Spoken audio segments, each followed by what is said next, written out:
एक कैंडिडेट है। हम्म। वो डेटा इंजीनियर बनना चाहता है, उसको पता कुछ नहीं है कि डेटा इंजीनियर बनना है। After this question the first thing that comes into mind, कैसे। इस चीज को एक्सेप्ट करना बहुत जरूरी है। फ्रेशर्स इस चीज को एक्सेप्ट नहीं कर पाते। मैं अपनी ये सच स्टोरी बता रहा हूँ। मैं कॉलेज में था तो मेरे लिए अमेजोन मतलब भगवान का, दिखो वहां पे, दिखोगे तो बिकोगे, वो जो कहावत है वो सही है। आप ये नहीं कि आज मैंने लिंक्डइन बना दी छोड़ दिए, रिक्रूटर लेट में आपके लिए जॉब लेके नहीं आएगा। आपको एक्टिव रहना पड़ेगा वहां पे। अब उसके बाद जॉब एप्लीकेशन के लिए देखो बहुत सारे तरीके हैं, ठीक है। पहला रिज्यूमे का फेज अगर पास हो गया तो मैंने हर एक तरीका अपने जर्नी में अप्लाई करा है और मेरे लिए ऑलमोस्ट सारे तरीके काम करे हैं, ठीक है। इनिशियल फेजेस में मेरा तरीका रहता था नौकरी प्रोफाइल, और अगर इंटरव्यू ने फिर उसको पकड़ लिया और क्वेश्चन पूछने स्टार्ट करे तो फिर आप वहां पे शर्मिंदगी महसूस होगी और आप इंटरव्यू से बाहर आ जाओगे।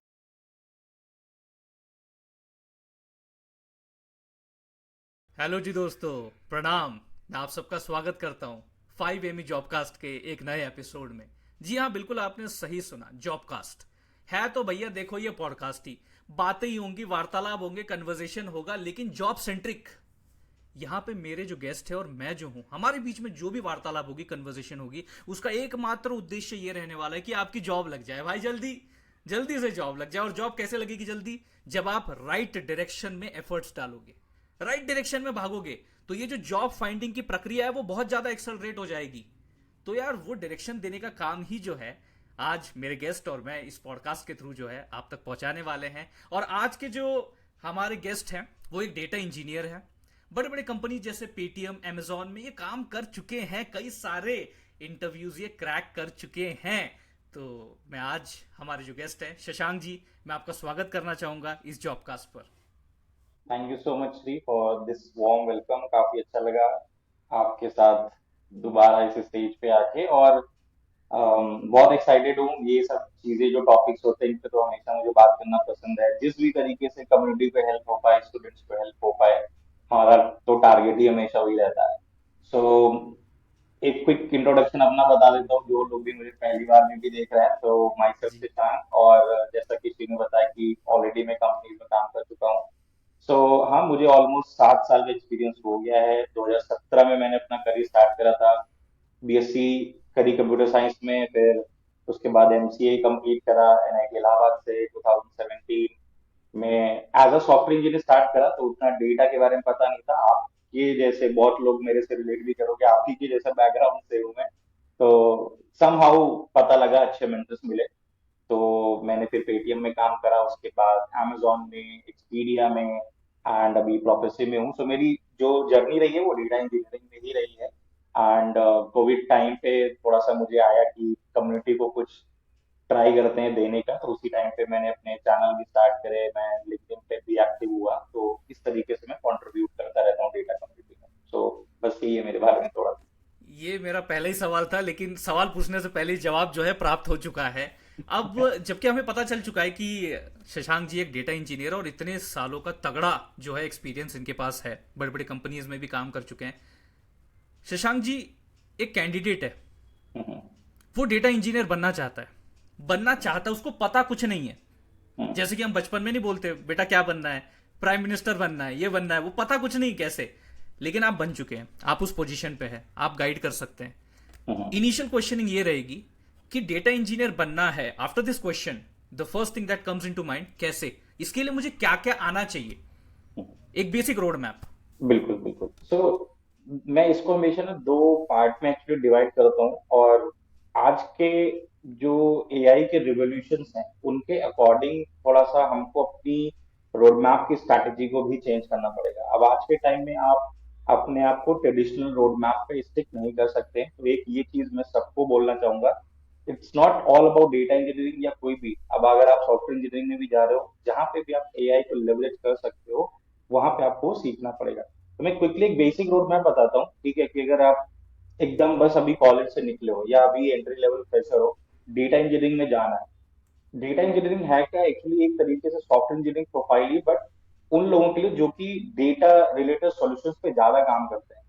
तो यहाँ पे अगर इंजीनियरिंग एस्पेक्ट की आप बात करो तो वो बहुत ब्रॉड होता है, ठीक है। उसमें बहुत सारी टेक स्किल्स होते हैं और आप इतने स्टार्टिंग में इतनी सारी चीजें कवर नहीं कर सकते। तो मैं आपको कुछ गिनी चीजें बताऊंगा जो कि आपका मेन फोकस होना चाहिए स्टार्टिंग। तो पहला तो एक प्रोग्रामिंग लैंग्वेज, ठीक है। इसमें मेरी प्रेफरेंस यही रहेगी कि आप लोग पाइथन कवर करो। ये आपके अदर अपॉर्चुनिटीज भी ओपन कर देगा। कभी आपको लगेगा कि मेरे को डेटा साइंस, एआई, एमएल में जाना है या डेटा एनालिटिक्स में जाना है, तो पाइथन डेटा की ही लैंग्वेज है, उसको बोला ही डेटा की लैंग्वेज जाता है, तो पाइथन से करो स्टार्ट। बहुत प्रो लेवल का कोडर नहीं बनना है, इजी टू मीडियम लेवल की डीएसए और प्रोग्रामिंग आनी चाहिए। Second, SQL bread and butter है हर एक डेटा प्रोफाइल का। तो एसक्यूएल में आप कॉम्प्रोमाइज नहीं कर सकते, आपको अच्छे लेवल की एक्सपर्टीज आनी चाहिए, आपको एडवांस लेवल टच करना है, लाइक विंडो फंक्शन और उनके फ्रेम क्लॉजेस वहां तक पहुंचना है। थर्ड में आपको आता है कि बिग डेटा का फंडामेंटल्स पढ़ लो। और बहुत से लोग आप देखोगे कि मना करते हैं कि यार मैं हडूप क्यों पढ़ूं, ये क्यों पढ़ूं, ठीक है। आप इनको कभी इग्नोर नहीं कर सकते। मैं तो कभी भी पढ़ाता हूँ स्टूडेंट्स को, मैं कभी इग्नोर नहीं करता हूँ चीजों को, क्योंकि हडूप एक ऐसी चीज है जो कि बेस है आपके आने वाले हर एक डिस्ट्रीब्यूटेड जितने भी कंप्यूटेशनल फ्रेमवर्क्स बने हैं ना, उनका एक बेंचमार्क है, उनका एक बेस था। इसके बाद में ही आया जो आया है। तो ये तो वही बात होगी ना कि मतलब मैंने कुछ बेस पढ़ा नहीं और मैं सीधे जाके टॉप फ्लोर पे खड़ा हो गया जाके, तो कुछ समझ ही नहीं आएगा। तो आप हडूप उनको पढ़ो, उसमें आपको कोड करने की जरूरत नहीं है, आपको डीप डाइव नहीं जाना, वो पढ़ो। फिर उसके बाद में आप जो आता है एकदम हार्ड कह लो ना डेटा इंजीनियरिंग का आज के टाइम में, आपको स्पार्क, अपाचे स्पार्क में बहुत अच्छी एक्सपर्टीज लेनी है। आप फ्रेशर भी हो, मिड लेवल एक्सपीरियंस भी हो, कोई भी हो, आपको स्पार्क में बैच पाइपलाइनिंग के लिए Spark core API, Spark SQL and Spark streaming for real time data pipeline, इन पे आपको कमांड करनी है। फिर आप थोड़ा आ जाइए इस पे, नो एसक्यूएल डेटाबेसेस आने जरूरी है। आप मोंगोडीबी, कसांड्रा में से कोई भी पिक कर लो, स्टार्ट कर सकते हो। थोड़ा सा नीचे और आ जाओ, यहाँ पे आपको कवर करना है ऑर्केस्ट्रेशन वाला पार्ट। मतलब अब डेटा इंजीनियरिंग पाइपलाइन हम बना रहे हैं तो बहुत सारे कंपोनेंट होते हैं, डेटा को एक्सट्रैक्ट करना, ट्रांसफॉर्म करना, लोड करना। तो ये सारे कंपोनेंट को कनेक्ट करके एक प्रॉपर फ्लो में चलाना कैसे, तो वहां पे आपका एयर फ्लो काम में आता है, ठीक है। आप एयर फ्लो पे फोकस करो, ठीक है। फिर उसके बाद में एक क्लाउड प्लेटफॉर्म को अच्छे से सीख लो। यहाँ पे क्वेश्चन आता है कि हम कौन सा पिक करें, बहुत लोग कंफ्यूज होते हैं। तो कंफ्यूजन जैसी कोई बात नहीं, मैं तो हमेशा सजेस्ट ये करता हूँ जो तुमको इजीली अवेलेबल हो जाए, तुम्हारी पॉकेट फ्रेंडली चीज में, जहाँ पे तुम्हारा ज्यादा खर्चा ना हो। ऑल्दो ये सारे cloud platforms free tier account देते हैं, तो अगर कंपनी में काम करो, हो सकता है तुम्हारी कंपनी तुमको दे रही हो, तो जो भी मिल जाए सीख लो। सबने रेप्लिकेटेड सर्विसेज बना रखी है, it's just a matter of different implementation. एक क्लाउड सीख लोगे, दूसरा क्लाउड सीखने में मात्र 1 से 2 हफ्ते का समय लगेगा, इससे ज्यादा लगेगा नहीं, ठीक है। बट अगर प्रेफरेंस जानना चाहोगे, हाँ, तो मैं एडब्ल्यूएस हमेशा बोलता हूँ, क्योंकि मार्केट कैप है, बिग प्लेयर है क्लाउड प्लेटफॉर्म में, तो ये तुम्हारा स्ट्रैटेजी होना चाहिए। इन सब में एआई कंपोनेंट आ चुके हैं, मतलब हर फ्रेमवर्क में देखोगे एआई असिस्टेंट आज के टाइम पे है। तो how frequently you can talk to the AI agent और एआई असिस्ट, और कितनी जल्दी कोड कर सकते हो, उन चीजों पे हमेशा लेके चलो। बाकी तो देखोगे मार्केट में डेटा ब्रिक्स का नाम चल रहा है, स्नोफ्लेक का चल रहा है, ये सेकंड फेज की लर्निंग में आपके आना चाहिए। आपको एज अ बिगिनर ये आपके रडार में फर्स्ट फेज में नहीं होना चाहिए, सेकंड फेज लर्निंग में ये होना चाहिए। पहले में जो मैंने बताया वो आपका बेस है पूरा। ओके ओके, तो मतलब ये आपका जो प्रिपरेशन फेज वन जिसे हम कहेंगे ये हो जाएगा। Yep. अब चलिए शशांक जी, लेट से मेरे उस कैंडिडेट ने आपने जो बताया था वो सारा स्टैक पूरी तरीके से क्लियर कर लिया, समझ लिया उसने, ठीक है, अंडरस्टैंडिंग हो हम्म, गई। द नेक्स्ट पार्ट इज की प्रिपरेशन की हमने इसलिए थी ताकि जॉब लग जाए। तो अब हम्म, सेकंड फेज आता है जहां पे हमें अपना रिज्यूमे बनाना होता है और इंटरव्यूअर्स तक रीच आउट करना होता है। तो इस हम्म, फेज में क्या स्ट्रेटेजीज आप सजेस्ट करेंगे जो हेल्प आउट करेंगे स्टूडेंट्स को? बिल्कुल। सो देखो, जॉब के लिए जाना तो पहली बात तो अपने रिज्यूमे को खाली करके तो मत जाना, ठीक है। सो इसमें एक जो पॉइंट है कि आपकी ऑनेस्टी बहुत इंपॉर्टेंट रोल प्ले करती है किसी भी इंटरव्यू को क्रैक करने में। तो अपने रिज्यूमे में उतनी चीजें फेक करना जिनको तुम जस्टिफाई कर पाओ इंटरव्यू, क्योंकि बहुत लोग करते हैं स्किल सेट में मे बी उन्होंने 2% उसको केवल ऊपर ऊपर से पढ़ा, but still to get short listed वो उसको रिज्यूमे में ऐड कर देते हैं। और ये, और अगर इंटरव्यू ने फिर उसको पकड़ लिया और क्वेश्चन पूछने स्टार्ट करे, तो फिर आप वहां पे शर्मिंदगी महसूस होगी और आप इंटरव्यू से बाहर आ जाओगे। तो वो मत करना, ठीक है। आपका रिज्यूमे बहुत ही इंपॉर्टेंट है यहाँ पे, ठीक है। और उन सबसे भी इंपॉर्टेंट है जितने भी मैंने आपको स्किल सेट बताया, अब आपने वो पढ़ तो ली, बट उनके अराउंड अगर अच्छे प्रोजेक्ट ही नहीं बनाए, ठीक है, तो फिर कोई फायदा नहीं है। और मैं जब प्रोजेक्ट बोलता हूँ तो आपको यूट्यूब पे बहुत अच्छी प्लेलिस्ट भी मिलेंगी, लोगों ने बनाए हैं, अच्छा काम कर रखा है हमारे कम्युनिटी के क्रिएटर्स ने। आप उनको एक प्रोजेक्ट की तरह लीजिए, उनको लर्न करिए, बट एक वो मिस्टेक ना करिए कि यही रिज्यूमे आप अपने उसमें भी प्रोजेक्ट आप रिज्यूमे में भी लेके जा रहे हैं, क्योंकि बहुत सारे लाखों लोग वही प्लेलिस्ट देख रहे हैं, ठीक है ना। तो मेक श्योर करिए कि आप उनसे पॉइंट लीजिए, अच्छा उन्होंने क्या डोमेन यूज करा है, क्या प्रॉब्लम स्टेटमेंट दिया है, क्या आर्किटेक्चर यूज करा है। अब आप उसको ट्यून कर लीजिए ना। अब इतना तो आप एआई से हेल्प ले ही सकते हो ना कि मैं डेटा डोमेन कोई और यूज कर लूं, मैं इसको थोड़ा सा मॉडिफाई कर दूं, आर्किटेक्चर में कुछ अपना लेट से डेटा ब्रिक्स डाल दूं यहाँ पे, या मैं स्नोफ्लेक लगा दूं। तो आप उसको मॉडिफाई करिए और इस तरीके से batch pipeline and real time data pipeline दोनों के प्रोजेक्ट बनाइए। ये आपने कर लिया, आप अपने प्रोजेक्ट्स को अच्छे से गिटहब पर रखिए, एक सॉलिड पोर्टफोलियो तैयार करिए, देखने में सुंदर लगना चाहिए सब कुछ, डॉक्यूमेंट रखिए। अगर आज मैं बहुत ही बिगिनर नूब बन रहा हूँ, ठीक है, मुझे आपका प्रोजेक्ट चलाना है, तो आप अपना पूरा रन इंस्टॉलेशन रन बुक बनाइए, वहां पे सब कुछ करिए। ठीक है, ये हो गया पहला काम। अब उसके बाद जॉब एप्लीकेशन के लिए देखो बहुत सारे तरीके हैं, ठीक है। पहला रिज्यूमे का फेज अगर पास हो गया, तो मैंने हर एक तरीका अपनी जर्नी में अप्लाई करा है और मेरे लिए ऑलमोस्ट सारे तरीके काम करे हैं। ठीक है, इनिशियल फेजेस में मेरा तरीका रहता था नौकरी प्रोफाइल, जब मैं लिंक्डइन पे उतना एक्टिव नहीं था।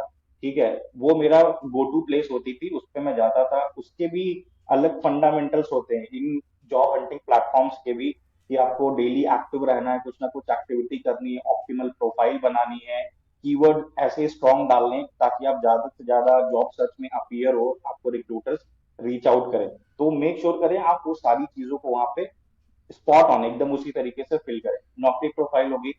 सेकंड हो गया, लोग करियर पेजेस को बहुत अवॉइड करते हैं, मैंने कभी अवॉइड नहीं करा है, मैं हमेशा उनमें बिलीव करता हूँ। और आप मानोगे नहीं, मेरी पहली डेटा इंजीनियरिंग की जो फुल टाइम अपॉर्चुनिटी मिली थी, वो मैंने करियर पेज से अप्लाई करके ही ली थी, एंड दैट वाज पेटीएम। अब अगर जी लोग उम्मीद ही छोड़ दें कि नहीं करियर पेज पे जी अप्लाई करने से तो जॉब ही नहीं लगती है, तो ये तो गलत है, फिर उन्होंने बनाए क्यों है वो मतलब ऐसा है तो हटा ही देते वो। तो जब आपको एक्टिव अपॉर्चुनिटी वहां पे दिखती है, आप इंस्टेंटली अप्लाई करिए। ठीक है, आप अपनी तरफ से कर दीजिए, अपना काम करिए, बाकी तो थोड़ा सा लक पे भी छोड़ना पड़ेगा, सब कुछ सही चलेगा तो कॉल भी आ जाएगी। बट उससे पहले के फेज जो मैंने बताया, रिज्यूमे प्रोफाइल सब टॉप नॉच होना चाहिए। ये हो गई दूसरी चीज। तीसरी चीज लोग इग्नोर करते हैं, कोल्ड ईमेलिंग। मैं वही कह रहा हूँ, जो मैं अपना पहली फुल टाइम के लिए इतना इतना मैं डेस्परेट था, मैंने कम से कम 200-250 कोल्ड ईमेल डाले थे। मैं डेली का काम यही होता था, डिफरेंट कंपनीज, नोएडा में अच्छा कितनी कंपनीज है लिस्ट चाहिए, निकाल ली गूगल से, गुड़गांव में कितनी है लिस्ट निकाल ली, गया उनका करियर पेज ओपन करा, वहां पे एचआर की होती है ईमेल आईडी, HR@, करियर्स@, निकालता था। एक मेरा मैंने टेम्पलेट बना रखा था प्रॉपर, जो कि सिंपल सा आप कह सकते हो कवर लेटर, तो वो मेल पे प्रॉपर लिखता था, that was my summary of the experience और the kind of work I have done so far. वो लिखता था what I can bring to the table, मैं इस कंपनी में क्या लेके आ सकता हूँ, और अपना मस्त सा रिज्यूमे डाल के भेज देता था, और फिर भगवान भरोसे छोड़ देता था कि सब कुछ सही है तो यहाँ से भी आ जाएगा। और रिवर्ट आए भी, मैंने इंटरव्यू भी दिए, बट मेरी प्रिपरेशन इतनी स्ट्रांग नहीं थी, तो मैं क्रैक नहीं कर पाया। तो तीसरी चीज भी मेरे लिए काम करी। बट उसके बाद से जब मैं ज्यादा एक्टिव हो गया लिंक्डइन पे, तो मेरे को उसकी भी इंपॉर्टेंस पता लगी कि अगर आप लिंक्डइन पे भी जिस तरीके से आप अपनी नौकरी प्रोफाइल इन सबको ट्रीट करके अच्छे से ऑप्टिमाइज प्रोफाइल बनाते हो, सेम लिंक्डइन पे भी करो। दिखो वहां पे, दिखोगे तो बिकोगे, वो जो कहावत है वो सही है। आप ये नहीं कि आज मैंने लिंक्डइन बना दी छोड़ दिए, रिक्रूटर लेट में आपके लिए जॉब लेके नहीं आएगा, आपको एक्टिव रहना पड़ेगा वहां पे, कुछ ना कुछ करते रहिए। मैं नहीं कहता हूँ आपको इन्फ्लुएंसर बनना है, आप बनिए, बट आपकी जितनी लर्निंग है डेली, उस लर्निंग को एटलीस्ट डॉक्यूमेंट करिए लिंक्डइन पे, एक पोस्ट बनाइए, समरी डालिए, सो दैट आप एक्टिव हो वहां पे, एंगेज करिए, अपना नेटवर्क बढ़ाइए। ठीक है, आपको सिंपल जॉब ढूंढनी है, आपको लेट से उबर में डेटा इंजीनियरिंग की जॉब चाहिए, आप जाइए लिंक्डइन पर सर्च करिए उबर, उसका पेज खुलेगा, उसमें जाइए, पीपल के अंदर, जॉब के अंदर जॉब्स दिखेंगी ओपन, पीपल के अंदर जो काम कर रहे हैं वो दिखेंगे, वहां पे हायरिंग मैनेजर भी दिखेंगे, वहां पे एचआर भी दिखेंगे, उनकी प्रोफाइल ओपन करिए, कनेक्शन बनाइए, एक अपना टेम्पलेट रेडी करिए, और उनके लिंक्डइन मैसेज में डाल दीजिए कि ये मेरे को प्रोफाइल ओपन दिखी है, this is my updated resume, this is what I can bring into the company, and मिलेगी। अभी मैंने पर्सनली एक पॉडकास्ट रिकॉर्ड करा है, बिजनेस एनालिस्ट इन अमेजोन, उसने सिंपल सा हायरिंग मैनेजर की प्रोफाइल पे जाके लिंक्डइन मैसेज डाला था, उसको इंटरव्यू कॉल आ गई। तो जब ऐसे बंदों को आ सकती है, आप मतलब इग्नोर मत करिए कि यार ये तो होता ही नहीं होगा, अरे वो बना है, होने के लिए बना है, तो आप उसको अटेम्प्ट तो करिए। तो ये तरीके हैं जो मैंने फॉलो करे हैं, मेरे लिए काम करे हैं, और मैंने पेशेंस के साथ में करे। ठीक है, जॉब हंटिंग एक ऐसी चीज है ना, आपको पेशेंस की बहुत जरूरत होगी। अगर आप आज सोचे नहीं, आज आप बहुत प्रो इंजीनियर हैं, नहीं मैं तो आज नहीं अप्लाई करूंगा, मुझे मिल जाएगी, तो प्रो इंजीनियर्स को भी बहुत हसल करना पड़ता है। ठीक है, तो पेशेंस रखिए, रिजेक्शन से मत डरिए, उसको एक लर्निंग की तरह लीजिए, बाकी सारे फंडे अपनाइए, मिल ही जाएगी जॉब, ये तो मैं बता सकता जी वो शशांक जी, आपने पेशेंस की बहुत सही बात कही। जनरली मुझे भी स्टूडेंट्स के बहुत सारे मैसेजेस आते हैं रिगार्डिंग सर, 3 महीने हो गए सर, 4 महीने हो गए, प्रिपरेशन तो कर रखी है। जैसे कि आपने तरीके बताए, लेट से उस कैंडिडेट ने ये सारे तरीके आजमा रहा है और वो पैरेलली सब जगह पैर रखा हुआ है, हूँ। सब जगह हाथ मार रहा है। सर 5 महीने 6 महीने हो गए सर, सर ये बता दीजिए ना सर कि मतलब what can be the duration, कि मुझे तब तक पेशेंस धरे रखना है कि उसके बाद तो फिर हो जाएगा कुछ। नहीं, मैं बेयर मिनिमम मैं 5 से 6 महीने तो देखिए बोल के ही चलता हूँ, ठीक है। 5 से 6 महीने उस केस में बोल के चलता हूँ जहां पे कि लेट्स से आप एकदम ही न्यू हो, पहली बात, ठीक है। और एक तो एक जो इम्पोर्टेंट पॉइंट है, जो कॉलेज से निकल के आ रहे हैं, ठीक है, उनके लिए तो ये है कि आपके स्टार्टिंग फेज में तो आपको कोई भी मिल जाए, इस तरीके की इंटर्नशिप अपॉर्चुनिटी भी मिलती है ना, आप उसमें चले जाइए। आपकी प्रायोरिटी पहली वही होनी चाहिए। अगर आप जी कॉलेज के फाइनल ईयर में भी हो ना, तो आप इंटर्नशिप अपॉर्चुनिटीज को हंट करते रहिए। बहुत सारे प्लेटफॉर्म मिलेंगे, इंटर्नशाला है, लिंक्डइन पे अगेन एक्टिव रहिए, एंजल लिस्ट पे जाइए। वो तो प्लेटफॉर्म ही केवल स्टार्टअप्स के लिए बना है, ठीक है। वहां पे आपको अपॉर्चुनिटीज इतनी मिलती रहेंगी, तो आप उन चीजों को करिए। तो पेशेंस तो 5 से 6 महीने आपको पेशेंस बना के ही चलना पड़ेगा, इतना आपको बेयर मिनिमम मेरे लेके चलना है, ठीक है। फिर उसके बाद में जो मैंने चीज कही, ठीक है, कि अगर आपने अपने नेटवर्क स्ट्रॉन्ग कर रखा है और हर एक तरीके को सही तरीके से आप फॉलो कर रहे हो, तो मैंने कहा रिजेक्शन आ सकते हैं, रिजेक्शन से डील करना पड़ेगा आपको। बट कोई ना कोई ऑर्गेनाइजेशन ऐसी होगी जो कि ट्रस्ट आपको जरूर दिखाएगी। आप थोड़ा सा स्ट्रैटेजी उनमें चेंज कर सकते हो। मे बी आप क्या कर रहे हो, आप सीधे टीयर 1 कंपनीज को टारगेट करने लगे हो इन द बिगिनिंग। जी होता है, लोग जी सपने बड़े होते हैं, मेरे को भी यार बैंक में काम करना है, मेरे को 50 लाख का पैकेज चाहिए, बिल्कुल होने चाहिए, बनाने ही चाहिए ऐसे ड्रीम। बट कभी कभी मैं क्या सोचता हूँ कि थोड़ा सा अगर मैं प्लानिंग बेटर कर लूँ, कि मेरा मे बी एक्सपीरियंस अभी उतना अच्छा नहीं है, मैंने अच्छे प्रोजेक्ट्स पे काम नहीं कर रखा है, तो मेरे को तो प्रोडक्ट कंपनी शायद ही अभी शॉर्टलिस्ट करें, ठीक है। तो मैं एक स्टेप पीछे लूंगा और मैं टारगेट क्या करूंगा, service based companies, consulting companies में क्रैक करना इंटरव्यूज इजी है, इनके लेवल जी इजी होते हैं। इनके ड्रॉबैक कुछ यही है कि पहला ड्रॉबैक तो सैलरी का देखो रहता है, ठीक है, वो प्रोडक्ट बेस्ड कंपनीज का लेवल मैच नहीं करेंगे। दूसरा, इन कंपनीज में काम करने का मतलब थोड़ा नोटिस पीरियड के अराउंड भी चीजें आ जाती है, कि मोस्टली 60 या 90 डेज का लेके चलेंगे, ठीक है। और उसके बाद में वही हो सकता है कि प्रोजेक्ट 3 से 4 महीने रहता है, फिर हो सकता है मे बी आपको 1 महीने के लिए भी कोई प्रोजेक्ट ना मिले, बट फिर मिल जाए। बट इन कंपनीज में अगर आप चले गए ना, तो एक जो सबसे एडवांटेजियस चीज मुझे लगती है कि आपको डोमेन नॉलेज बहुत सारी चीजों की होती है। आप जल्दी जल्दी बहुत सारे प्रोजेक्ट पे काम करते हो, नया टेक स्टैक, नया डोमेन, नया प्रॉब्लम स्टेटमेंट, और नए तरीके से काम करना। और जी मेरी पहली कंपनी ने मुझे उस कैपेबिलिटी को सिखाया। मैं सर्विस कंपनी में ही था। मैं आज भी उस चीज के लिए थैंकफुल हूँ कि यार मेरे को वहाँ पे फार्मास्यूटिकल डोमेन पे काम करने को मिला, एविएशन पे करने को मिला, ठीक है, और जो ऑटोमोबाइल होता है उस पे करने को मिला। तो मेरा क्या हुआ, मेरे को 3 अलग यूज केस करने को मिले, 3 अलग टेक स्टैक, 3 अलग चीजें समझ में। प्रोडक्ट बेस्ड कंपनीज में ठीक है, आपका वर्क लाइफ बैलेंस, हाई पे चेक, बट लंबे प्रोडक्ट्स पे आप लंबे समय के लिए बहुत टिक जाते हैं वहां पे, ठीक है। इसीलिए जी प्रोडक्ट बेस्ड कंपनीज में देखोगे आइट्रेशन भी रहता है अच्छे तरीके का, और मे बी लोग जल्दी जल्दी थोड़ा पैकेज बढ़ गया निकल जाते हैं, बट सैचुरेटेड जल्दी हो जाते हैं वहां पे। ये सर्विस बेस्ड कंपनीज में अगर जल्दी जल्दी अच्छा काम हो रहा है तो मिलता रहेगा, अनटिल अनलेस टीम ही बहुत खराब होगी, बैठे हुए हैं बेंच पे ही बैठे हुए हैं, या प्रोजेक्ट ही घटिया है, तो सारे एस्पेक्ट लेके चलना। बट जी पेशेंस वही मैंने बताया, मिनिमम आप 5 से 6 महीने अपने लिए ब्लॉक करके रखिए, अपनी प्रिपरेशन करते रहिए। जी। ये एक्चुअली ना बहुत सही बात आपने जो अल्टरनेटिव बताया ना टू द एमएनसीज, जैसे कि आपने कि मैंग में भैया अगर नहीं मिला तो फिर कहीं नहीं चाहिए मेरे को, मुझे तो वहीं हम्म। चाहिए। इट्स लाइक बिल्कुल। गवर्नमेंट जॉब की अभी वो जो होती है ना सनक, कि अभी जाइए तो हम्म। वहीं चाहिए, जाना है तो गूगल में या अमेजोन में ही जाना है। उस चक्कर में ना फ्रेशर कभी उस लूप से बाहर नहीं निकल पाता, कि बिल्कुल। फ्रेशर है तो एक्सपीरियंस नहीं, जॉब वाला एक्सपीरियंस मांगता है, तो उस लूप में रह जाते हैं। लेकिन उस राइट। लूप से निकलने का ये दो जो आपने अल्टरनेटिव्स बताए, काफी लाइक इंटरेस्टिंग थे वो। और इस चीज को एक्सेप्ट करना बहुत जरूरी है, फ्रेशर्स इस चीज को एक्सेप्ट नहीं कर पाते। मैं अपनी ये सच स्टोरी बता रहा हूँ, मैं कॉलेज में था तो मेरे लिए अमेजोन मतलब भगवान कंपनी, ठीक है। इतनी उसके लिए प्रिपरेशन जी तोड़ करी थी कि मैं आज भी बता नहीं सकता। बट हुआ क्या, कैंपस प्लेसमेंट के लिए आई, मेरा तो रिटर्न भी क्लियर नहीं हुआ, सेटबैक था, बहुत बड़ा सेटबैक था। फिर बैक टू बैक 7 कंपनीज में मैं रिजेक्ट हुआ, 7 कंपनीज के रिटर्न ही नहीं निकले। आप सोच सकते हो, अरे बाप रे। बंदा कॉलेज में है, रिस्पॉन्सिबिलिटीज, मिडिल क्लास फैमिली, आप क्या थॉट्स होंगे मेरे माइंड, ठीक है। तो मैं अगर उस समय इसमें आ जाता, नहीं यार मेरी अगर 30 लाख की जॉब नहीं लगी तब तक मैं अपना करियर स्टार्ट ही नहीं करूंगा चाहे जो हो जाए, तो आप उस चीज को एक्सेप्ट करिए। इस स्टेज पे क्या होता है ना, मैं हमेशा ही बोलता हूँ, start is much more important than your XYZ salary. हम्म। ठीक है। अब मुझे जो जॉब अपॉर्चुनिटी मिली, थैंकफुल कि वो कंपनी ने मेरे कम्युनिकेशन स्किल पे मुझे जज नहीं करा, दे जज माय टेक्निकल स्किल। ठीक है।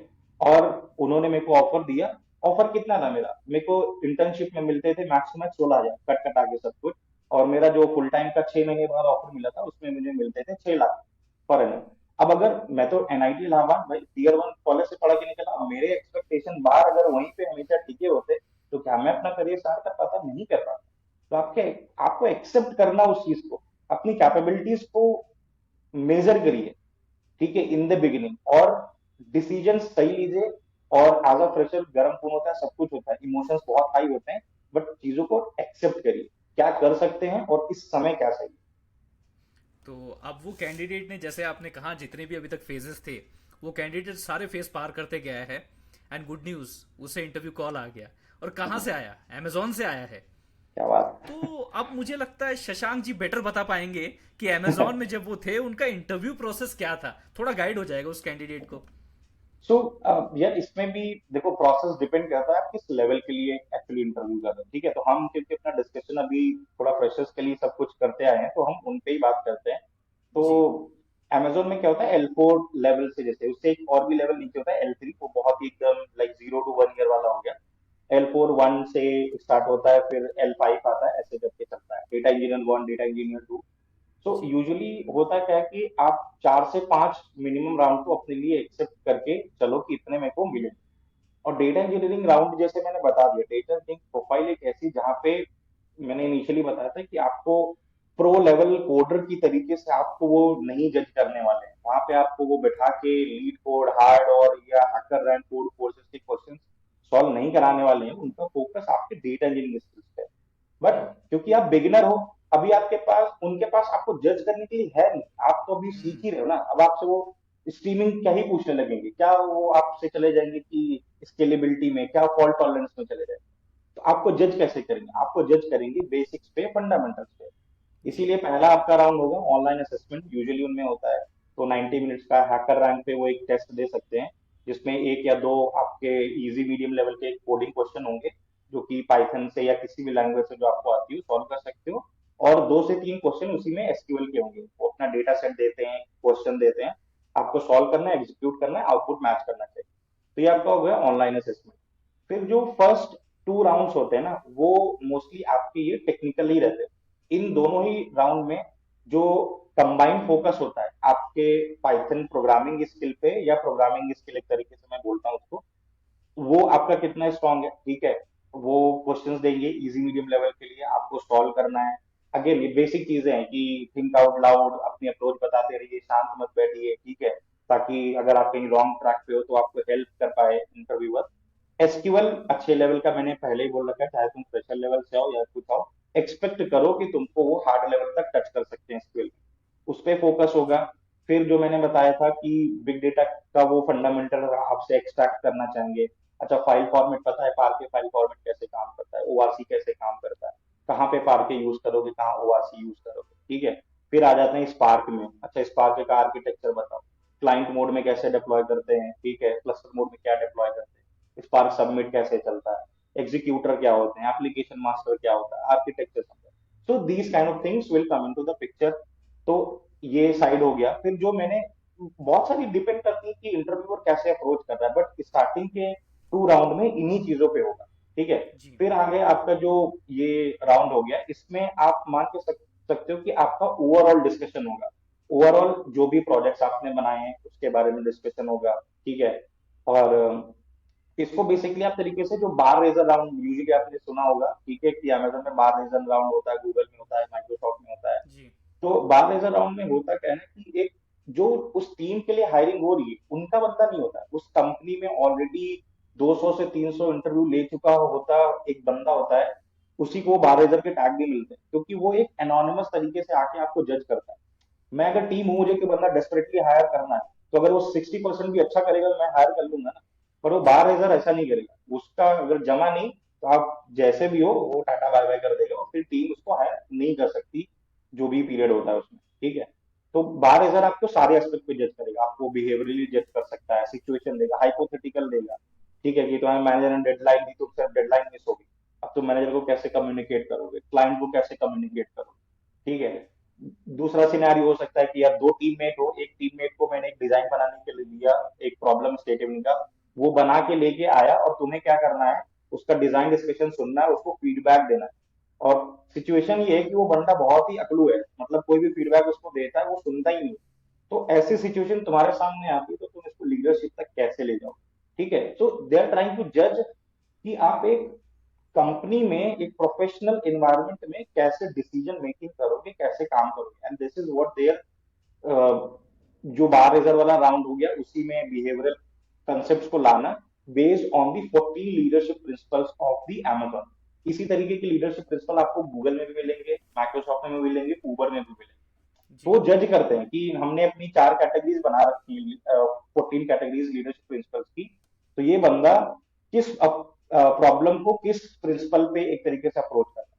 तो आप इन सब क्वेश्चन के लिए पहले से रेडी होके जाओ, अपने मन में क्वेश्चन बनाओ थोड़ा, ठीक है। ये नहीं है वहां जाओगे सोचोगे 5 मिनट, तब तो वो बोल ही देगा कि भाई ये तो तुम क्या ही कर रहे हो।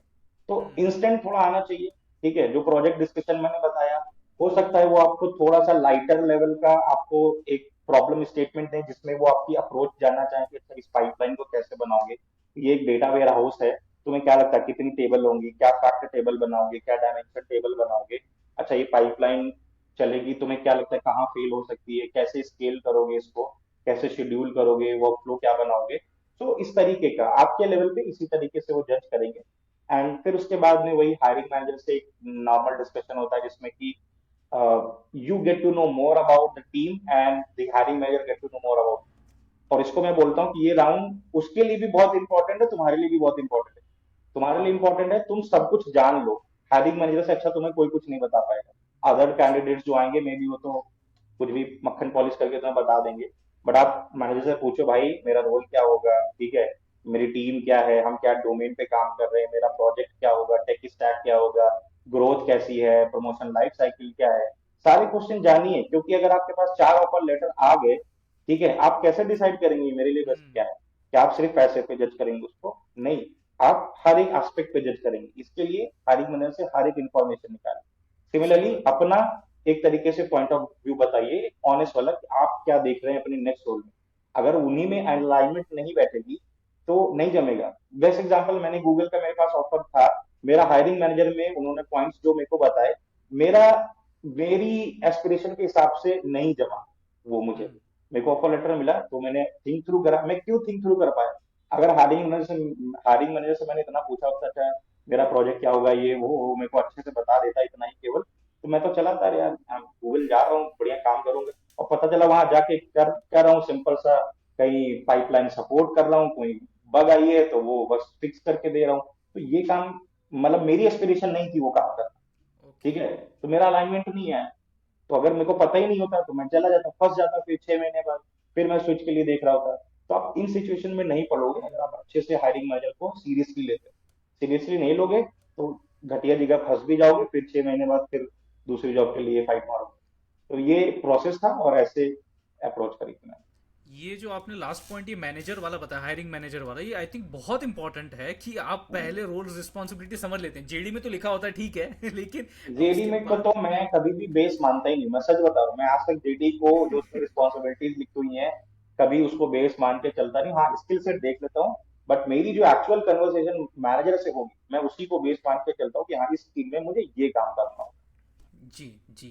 अब जैसे आपने लेवल्स की बात की डेटा इंजीनियरिंग में, तो let's say very basic level and इसका सबसे ज्यादा हाईएस्ट लेवल कहाँ तक जा सकता है, उसका क्या पोजीशन नाम होगा, और साथ ही साथ हाईएस्ट इंडिया लेवल में। पे हाईएस्ट लेवल तो फिर सीधे कंपनी के मालिक हो गए। बट उससे नीचे देखो, सीईओ होते हैं, फिर सीटीओ आते हैं, बट मोस्टली जो सबने प्रोफाइल सुन रखी होगी, डायरेक्टर होता है, ठीक है, डायरेक्टर ऑफ जी। डेटा इंजीनियरिंग हो गया, उनके नीचे होता है वाइस प्रेसिडेंट हो गया, वीपीज काम कर सकते हैं, ठीक है, एवीपीज काम करते हैं डायरेक्टर के नीचे, और जी। वीपीज और एवीपीज के नीचे आ जाते हैं डेटा इंजीनियरिंग मैनेजर्स, ठीक है। जी। डेटा इंजीनियरिंग मैनेजर्स के नीचे और उन्हीं के लेवल पे प्रिंसिपल डेटा इंजीनियर भी होते हैं, ठीक है। बिल्कुल। तो ये होता क्या है कि जब आप एक सीनियर लेवल, मोस्टली क्या होता है कि सीनियर डेटा इंजीनियर और लीड डेटा इंजीनियर, इस पोजीशन के बाद में आपके पास दो चॉइसेस है, ठीक है। दो क्या, मैं तीन बोल देता हूँ एक तरीके से, ठीक है। हम्म। तो पहली चॉइस होगी कि अब आपने 8-10 साल काम कर लिया है कोर इंजीनियरिंग पे, अब आपका मन है कि आप टीम मैनेज करो, ठीक है। जी। आपको ज्यादा कोडिंग और उतना कुछ नहीं करना है, तो आप चूज कर सकते हो पीपल मैनेजर वाला। People manager is more about functional level पे वो काम करते हैं, राइट। हम्म। उनका इन्वॉल्वमेंट क्लाइंट लीडरशिप से ज्यादा है, प्रोजेक्ट्स लाना, उनकी प्रोग्रेस को पूरा लेके चलना, टीम के साथ काम करना, अपने इनपुट्स देना, but they are not too much involve into अच्छा यार यही आर्किटेक्चर, ठीक है। They will be interested in cost management and all that, और बराबर। कोडिंग पे उतना वो नहीं है। ये पहला हो गया, आप यहाँ जा सकते हो। दूसरी हो गई आपका कि अभी आपको और फोकस करना है अच्छे स्केलेबल सिस्टम्स बनाना, ठीक है। तो there you can move forward in the architect, ठीक है। कंपनीज में इस लेवल रोल के बाद में आर्किटेक्ट की पोजीशन होती है, ठीक है। तो जी। आप उस पर जा सकते हो, वहां पर आप बहुत सारी टीम्स के साथ में एक साथ काम करते हो। आप एक आर्किटेक्ट हो तो सारे सिस्टम को कंबाइन करके ब्रॉडर ऊपर से आप देखते हो कि ये कैसा दिखेगा, कैसे चलेगा, बिजनेस जी। को इससे कैसे सॉल्व करना है। फिर आगे प्रिंसिपल डेटा इंजीनियर का रोल हो गया, तो इनका रोल थोड़ा और रिस्पॉन्सिबल हो जाता है। They are more into the functional part as well, plus जो ये वाला हो गया कि कोर डिजाइन डिस्कशन डेवलपमेंट इन चीजों को भी लेके चलना। तो इस तरीके से एक जो लैडर होता है प्रोफाइल्स का, वो फ्लो करता तो अब ये लैडर जब चढ़ रहे हैं तो फिर पैसा कितना बढ़ता है, मतलब कहने का मेरा तात्पर्य है। ये वो है। बहुत एक्सपोनेंशियल है, सी मतलब अब अगर आप कंपनीज के डिवाइड कर दो तो ये नंबर में बहुत बड़े बड़े डिफरेंसेस देखो दिखे, ठीक है। कहाँ तक जा सकता टॉप है। टीयर ये सीआरस में जाता है यार, मतलब आप वीपीज और इन सब लेवल पे होता क्या है ना कि इतने बड़े लेवल पे स्टॉक्स की वैल्यू ज्यादा बढ़ती है रादर देन आपका हाँ। बेस पे और उन पे, ठीक है ना। हाँ। कि वहां पे उस लेवल पे क्योंकि आपको इतने स्टॉक्स कंपनी में मिल जाते हैं, इतने ज्यादा मिल जाते हैं कि आपकी एक्चुअल वर्थ वही होती है। बेस तो ठीक है, क्या होगा, ज्यादा से ज्यादा 1 करोड़, 1.5 करोड़, 2 करोड़, ठीक है ना, ये पहुंच जाएगा। तो वहां पे वो बात आती है। बट अगर आप यही देखोगे let's say service based companies, consulting companies, वहां पे मैनेजर्स की सैलरी 45 लाख 50 लाख से, मैंने तो कितने रोल्स देखे हैं, ठीक है। और यहाँ पे तो अगर आप नॉर्मल उसकी बात कर लो, डेटा इंजीनियर 1 की या डेटा इंजीनियर 2 की जो कि मैंग में काम कर रहा है, उसका टोटल सीटीसी 60 लाख रुपए है। ओके। तो ये आप डिफरेंस देखो, डिफरेंस ही बहुत है। और आप कहीं ये स्टार्टअप में चले जाओ तो ये जो बंदा मैंग में 50-60 लाख कमा रहा है, उसका 5 साल में वहां पे 1 CR का पैकेज है। जी तो ये जी जी। वेरिएशन बहुत ज्यादा है, ठीक है। हम्म। और डिपेंड्स कंपनी कैटेगरी कौन सी आप टारगेट कर रहे हो। टीयर 1 कंपनीज में तो आप हमेशा स्टैंडर्ड मान के चलो, आपका पेचेक अच्छा होगा ही होगा, ठीक है। जी। ये हो क्या जाता है सर्विस और कंसल्टिंग में, ये लाइक हाफ हो जाता है, मैं तो हाफ बोल के चलता हूँ, ठीक है। अगर आप 5 साल में टीयर 1 में इतना पा रहे हो तो आप सर्विस कंसल्टिंग में उसका बाय 2 पाओगे, ठीक है। जी। और जो स्टार्टअप्स होते हैं दे पैरेलली नेक टू नेक, उनका सैलरी जो बैंड चलता है वो इधर टीयर 1 कंपनीज के अलॉन्ग ही चलता है, क्योंकि उनका क्या, they are new, they have a good funding, अभी पैसे चर्न करने हैं, टीम बनानी है, तो दे इन्वेस्ट, तो सही अच्छा बात पैसा है। वहां पे मिलता है। तो ये रहता है सिनारी। अब उस कैंडिडेट को जैसे आपने बताया उसको मिल गया है जॉब, लेकिन अब वो जो है लिंक्डइन पे एक्टिव है और लिंक्डइन पे उसको कुछ खबरें देखने को मिलती है। कोई कहता है 70 घंटे पर वीक, कोई कहता है 90 घंटे पर वीक काम कर लिया करो। घर में बैठ के क्या करोगे, किसे ताड़ोगे। तो इस पे आपका क्या कहना है। नहीं, सो ये पॉइंट मेरे को ऑनेस्टली, मैं जब कभी देखता हूँ ऐसे पॉइंट्स तो थोड़ा सा डिसहार्टनिंग फील ये होता है कि इतनी बड़ी कंपनीज के टॉप लीडर्स ही हमेशा ऐसे स्टेटमेंट क्यों देते हम्म। हैं। और ठीक है, अगर आपने स्टेटमेंट दे दी तो आप इसको रूट टू लीव पे अप्लाई करिए। आप सीईओ हैं, आप सीटीओ हैं, ठीक है, आप 90 घंटे काम करिए, आपको फॉलो करके ही तो आपके जो एम्प्लॉयज हैं वो काम करेंगे ना 90 घंटे, सही बात है। ठीक है। आप एक हफ्ते में, एक महीने में 90 घंटे जो भी चलता है आप करके दिखाइए, प्रोडक्टिविटी दिखाइए, रिजल्ट शेयर करिए, ट्रांसपेरेंसी दिखाइए, फिर you can expect your employees as well कि वो इस तरीके से भी काम करें। और काम करना यार, अर्ली एज में आप भी निकल के आए हो, मैं भी निकल के आया हूँ। जब मैं बैचलर रहा हूँ मैंने भी 2-2 रातें बिना सोए काम करा है, सही ठीक बात है। है। वो इसलिए करा है, ठीक है, मैं यंग हूँ, मेरा पैशन था, मेरे को ज्यादा ही क्रेज था। अभी क्या है, ना खाने का पता है ना कुछ पता है, थोड़ा काम करा, थोड़ा यूट्यूब लगा लिया, कुछ देख लिया, घर में कोई है नहीं, तो यही लाइफ चलती है ना बैचलर वाली, ठीक है। तो इसमें you do not care much about your self. और वो मिस्टेक भी रहती है, मतलब थोड़ा हेल्थ का इंपॉर्टेंस देना चाहिए। 2 घंटे मैं बोल दिया तो 2 दिन बिना सोए हर किसी को नहीं करना है। बट एक मैं बात बता, जब आप रॉ होते हो तो आप, तो होता है ना कि वार्म ब्लड, तो वो हम्म रहता है अंदर, कीड़ा एक हम्म सबके होता है, करते हैं सब। बट जब एक रिस्पॉन्सिबिलिटीज किसी के ऊपर है, then you can not expect to kill their whole and soul time just for the job. अरे पैसे कमाएंगे तो खर्च किनके साथ करें, बैठे किनके साथ में। एट द एंड आप 9 घंटे 10 घंटे काम करवा रहे हो, माइंड का वैसे ही वो फ्यूज उड़ा हुआ है इतनी देर काम कर करके। एक ह्यूमन माइंड की भी कैपेसिटी होती है, कितने देर तक वो सोच सकता है, कितनी देर तक काम कर सकता है। तो ये इस चीज को बोस्ट करना और इस चीज को फ्लॉन्ट करना मेरे को आज तक समझ में नहीं आया। मैं तो हमेशा इसके अगेंस्ट में रहता हूँ। एंड अब जी वही है कि ऐसे लीडर्स बोलते हैं जिनके लिए रिस्पेक्ट भी है मन में। अब जैसे इन्फोसिस की बात आ गई, वो इतने अच्छे लीडर भी हैं, बट पता नहीं कहाँ से कभी क्या के बोल देते हैं। अब वो उनके लिए नहीं मैं बोल सकता भाई, वो इस्टेब्लिश करा है उन्होंने इंडिया को इतने बिल्कुल बड़े लेवल पे, इतने अच्छी एक्सपोजर दिया है, अच्छे लोगों को हायर कर रहे हैं, फ्रेशर्स को जॉब दे रहे हैं। बट सही एट बात द है। एंड आके ऐसी चीज को पुट अप करना पब्लिक प्लेटफॉर्म पे इजंट राइट थिंग। ये आप अच्छा कल्चर प्रमोट नहीं कर रहे। हम्म यही आप अगर इसीलिए इंडियन एम्प्लॉयज एक्सप्लॉइट होते हैं, इंडियन कंपनीज में भी, बाहर कंपनीज में भी। अगर आप हम्म बाहर कंपनीज का बता दो, वहां पे उनका, आप उनको लेट नाइट कॉल पे नहीं ला सकते। इंडियन एम्प्लॉयज को आप बोलोगे वो 12 बजे भी जाता है, ओ और वो चले जाते हैं अपने मन से भी। हम्म और नहीं भी जाते हैं तो आप उसको फोर्स कर देते हो। इसीलिए हम्म एक्सप्लॉइटेशन होता है हमारा सबसे ज्यादा।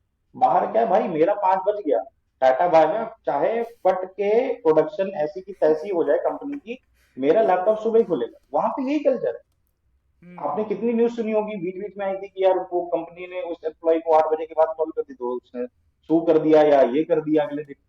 तो बाहर ऐसा कल्चर है, बहुत टाइट कल्चर है। आप सही अगेंस्ट बात है। जा नहीं सकते गवर्नमेंट जो वर्क पॉलिसीज है। बट यहाँ पे क्यों आप अपनी, मतलब देश के और कम इंजीनियर्स एम्प्लॉयज को इतना एक्सप्लॉइट करने को चले हो रहे। Let them live their life. मतलब एट द फैमिली के लिए काम करता है, आप उसको जी ही टाइम नहीं दे रहे हो जीने का, तो क्या है फिर ऐसा, मतलब कब जी तक करेगा। जी इतने जी फिर जी बुरे बुरे केसेस, अब मैं नाम नहीं वही लेना चाहता, हमने सुने ईवाई में, ठीक है, क्या जी जी हुआ, जी कितने जी न्यूज आती रहती, कितनी तो पब्लिक होती ही नहीं है। ठीक है ना, तो ऐसे भी आप ऐसे कल्चर को मत प्रमोट करिए, मैं तो यही बोल सकता हूँ सिंपल। सही बात है, सही बात है। और जब ऐसा कुछ कल्चर हो जाता है तो फिर जो कैंडिडेट है, जैसे कि अपना कैंडिडेट अमेजोन में लग गया था, मैं अमेजोन के बारे में तो नहीं कह रहा, but X Y hmm. Z company में लग गया था, तो कहीं ना कहीं ये मैनेजर्स का, सीनियर्स का, या एक टॉक्सिक एनवायरनमेंट जब हो जाता है तो वो सोचता है कि चलो अभी सर स्विच कर लेते हैं। अब स्विच बिल्कुल। करना है, या फिर मान लीजिए एक एसडी में है, एसडी रोल में है, उसे स्विच करना है डेटा इंजीनियरिंग में, तो उसके लिए क्या टिप्स और स्ट्रेटेजीज आप बताएंगे कि लाइक अभी अगले कंपनी में जाना उसके है। लिए, हाँ, उसके लिए जो टिप्स देखो, मेरे मतलब कोई बहुत एक्स्ट्रॉर्डिनरी टिप्स नहीं है। जो एक ऑलरेडी एक्सपीरियंस प्रोफेशनल बंदा है, उसने 30-40% ऑलरेडी अपनी जर्नी कवर कर ली है ट्रांजिशन, ठीक है, उसको जी सिर्फ करना क्या है कि डीई स्पेसिफिक स्किल्स पे फोकस करना है, बट थोड़े अच्छे लेवल पे। अब यहाँ पे जो वो मैंने बेस जो स्टार्टिंग में रोड मैप दिया था, वहां पे सेकंड फेज ऑफ जो लर्निंग बताया था, फेज वन हाँ फेज टू, उनको तो ये दोनों कंबाइन करना है। वो अच्छा कंबाइन करना है, प्लस इनको बेस्ट प्रैक्टिसेस, ऑलरेडी क्योंकि एसडी प्रोफाइल पे काम करें तो आई एम एक्सपेक्टिंग कि उनको सॉफ्टवेयर डेवलपमेंट लाइफ साइकिल की बेस्ट प्रैक्टिसेस पता है। जी नहीं पता है तो आप अपने आप को वैसा बनाइए, जो प्रॉपर प्रोसीजर होता है प्रोडक्ट को बिल्ड करने का, उसको एंड टू एंड टेस्टिंग के साथ में डिप्लॉय करने तक का, वहां तक भी आप करिए। रिस्पॉन्सिबिलिटीज को ओन करना, मोर ओनरशिप के साथ आप कैसे काम कर सकते हो without too much hand holding और स्पून फीडिंग। आप प्रेशर अब नहीं हो, डू नॉट एक्सपेक्ट जी कि कोई स्पून फीड करने आएगा या हैंड होल्ड करेगा। तो आप उस एनवायरमेंट में उस चीज को एक्सपोजर लीजिए। प्लस आपके सामने जो चैलेंज आ सकता है वो ये आ सकता है, क्योंकि कंपनीज में try to ask the relevant experience in data engineering, but आपका जी बैकग्राउंड लेट से अगर बैक एंड डेवलपर रहा है, फ्रंट एंड डेवलपर रहा है, तो आप फिर क्या एक्सपोजर दिखाओगे कि मैंने ये काम करा है। तो यहाँ पे मैं दो चीजें सजेस्ट करता हूँ। पहला सजेशन, अगर आप कंपनी में इतना पिस्ड ऑफ नहीं हो, मतलब आपका कंपनी में मैटर सब कुछ सही चल रहा है, तो आप पहला ट्राई करिए इंटरनल स्विच का। ओके इंटरनल स्विच में क्या होता है, इट इज इजी, डुएबल है, जल्दी डुएबल, ठीक है। सही बात है। ड्रॉबैक क्या है, ठीक है, आपको सैलरी हाइक नहीं मिलेगा या वो कुछ नहीं मिलेगा, ठीक है। आप देखिए कि आपकी कंपनीज में कोई और डेटा इंजीनियरिंग की टीम है, बट उससे पहले ये सारे स्किल्स आपको एक्वायर करने हैं और हैंड्स ऑन खुद ही पहले करना है, ताकि यू आर कॉन्फिडेंट इनफ कि अगर आप इंटरनल टीम को अप्रोच कर रहे हो that I am passionate enough to work in data engineering, मैंने ये स्किल्स एक्वायर कर रखे हैं, ठीक है, it would be good if I can get this opportunity, I can contribute well, ठीक है। तो आप उनको कन्विंस करिए, क्योंकि वहां पे जाने के बाद फिर आप 1 साल 1.5 साल और अगर काट लेंगे वहां पे, तो कंपनी के प्रोजेक्ट को रिज्यूम में डालना रादर देन एक जो हैंड्स ऑन, चाहे जितना ही अच्छा आपने बना लिया हो, बट आप जी। उसमें 1 टेराबाइट डेटा नहीं दिखा सकते ना, आप कहाँ प्रोसेस करोगे? सही बात है। आपके पास लैपटॉप में तो पहली बात कर ही नहीं पाओगे, क्लाउड पे आप इतना खर्च भी नहीं करना चाहोगे, ठीक है, क्योंकि हम्म। बिल आ जाएगा $500 $600, वो भी आप नहीं स्पेंड करोगे।